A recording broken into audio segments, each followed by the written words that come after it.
ናቸው የኢትዮጵያ ሙስሊሞች በጣም እንደውም ኢትዮጵያ ውስጥ ትክክለኛ ኢትዮጵያዊ ማን ናቸው ብትሉ ሙስሊሞች ናቸው። በሃይማኖት ከሄድን እንደ ኢትዮጵያ ሙስሊም ለኢትዮጵያ ለሀገሩ ዋጋ የሚከፍል የለም። እኔ በሆን አስባቸዋል። ሙስሊም ማለት እኮ 2 ቢሊየን በዓለም አቀፍ እኮ ከፈለጉ ጫና እንፍጠር ካሉ እኮ መፍጠር ይችላሉ። ግን ሀገራቸውን ይወዳሉ። በጣም ነው የምላችሁ የኢትዮጵያ ሙስሊሞች ይለያሉ። እግዚአብሔር ነው የምላችሁ ይለያሉ። እኔ ለለያያቸው ፈልጌ አይደለም ጀስት አነስትሪ የምናገረው ይለያሉ። በጣም ካልቸሩን ባህሉን ተዋህደው የሚኖሩ እኮ ናቸው።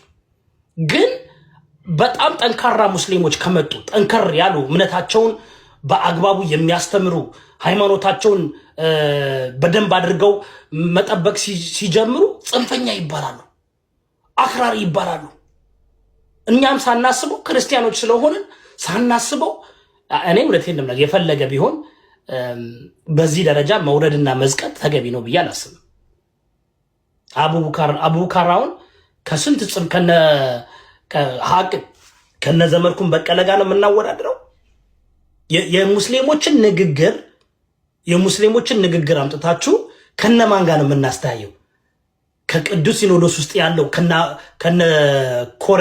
ከነ ሻለቃ ጴጥሮስ ጋር ነው የምናወዳድረው? ከነ ምህረተአብ ጋር ነው የምናወዳድረው?